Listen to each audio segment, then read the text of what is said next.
In my stead, my brother fight for me. In my stead, my brother keep me free. As you fight, defending liberty. Is it possible that in the state of Minnesota, or anywhere in the country for that matter, if you are elderly and have an estate worth between $100,000 and $500,000, there is a very good chance you could be a target for involuntary commitment to a nursing home or other institution, having your estate raped by a court-appointed guardian and those with whom he or she may be working in collusion, and also being subject to legal and medical abuse, which could ultimately lead to your death, should those in control decide to put you away? Well, as far-fetched as all this may seem, I have on my show today people who will document that these things are in fact going on and do implicate, in the process, such people as probate judges, medical doctors, county attorneys, coroners, guardians, social workers, bankers, and the police. So please welcome to my show Mary Jane Duchesne, President and founder of Diabetics Disabled Anonymous, Roxanne Hutton, who is co-authoring a book with Mary Jane, and their guest as we discuss documentation of all of the above and how it relates to the vulnerable adult laws currently on the books. 'Tis the tip they have seen in our Marine.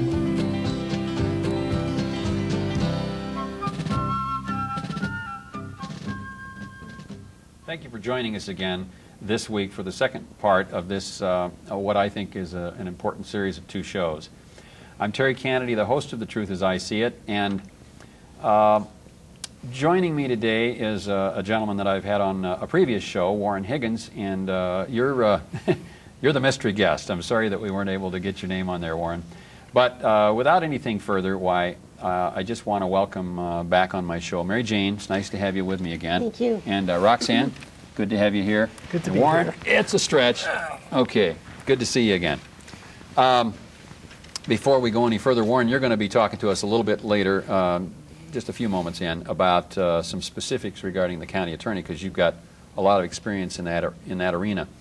For folks that may not have caught our show last week, Mary Jane or Roxanne, do a little encapsulation to bring people up to speed. Last week we talked basically about the major problems, and today we're going to focus on the problems of your mother in particular. Right. I'll just go through it again. That basically I had when I was almost 10 years ago now. My mother became ill with cancer. She had been an insulin-dependent diabetic for over 10 years. And there was a playmate for money that was jointly owned between the two of us, and ultimately my mother ended up being murdered in a nursing home. I started a group called Diabetics Disabled Anonymous because of the sophistication involved in this, and I believed at the time, and had some professional, a psychiatrist who was working with me actually felt that it was extremely likely that this had been done many times by the people who did it to my mother, and was likely happening all over the country. Mm-hmm. So I've started this group to deal with this issue.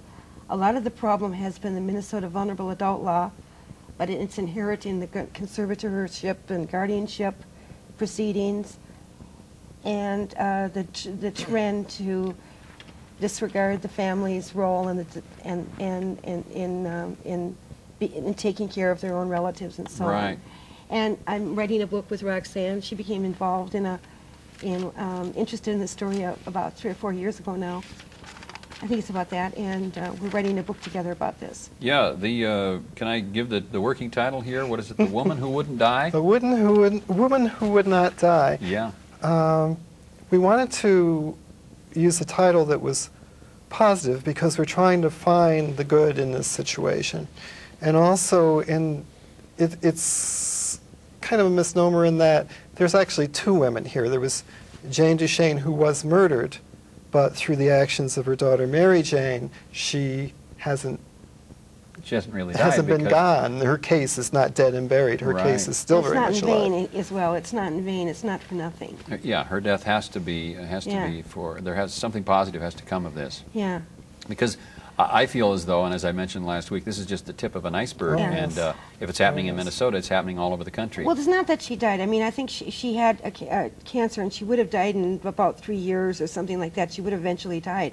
But it's to be murdered in the horrible way she was murdered for money, and the attack I went through, and all, it was the most horrible experience, most horrific experience I can imagine. And it's not done with. And No, it's not done, no. and I still have gone through a lot, just going through this whole procedure. By the way, this is a picture of my mother that I drew as we were working on several different cases in litigation. I was working with a psychiatrist who felt he could benefit from seeing what she looked like.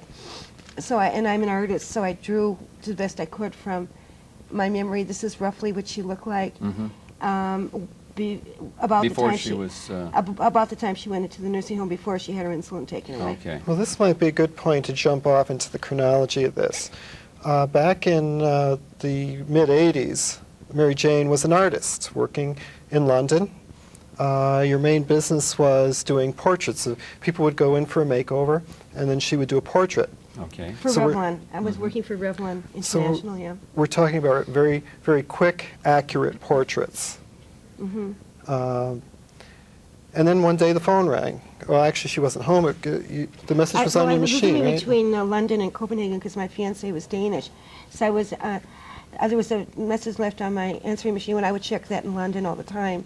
And I got this phone call that my mother was sick. And then, first of all, they said, well, don't come right away. And then I got another call. They said, oh, come now because she might be dying. So I had to pack up as much as I could, not knowing how long I'd be there, and I had to come back. That was your aunt and uncle My who aunt and left the uncle who finally, message. and when I got back, I found out she'd already been in hospital for more than a week or 10 days. But they were concerned because she might die, you see.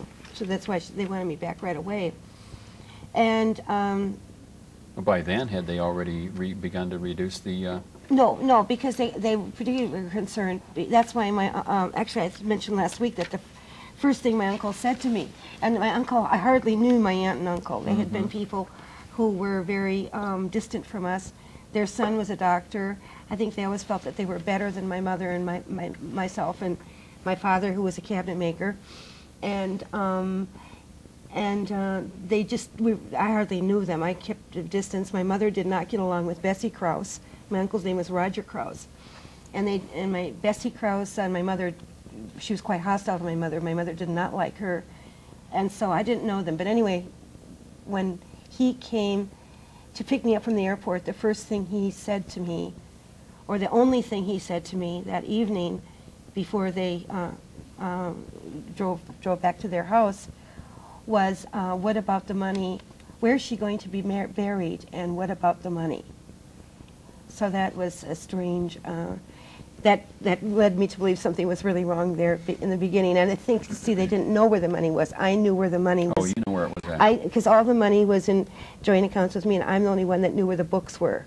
And they didn't know anything about it.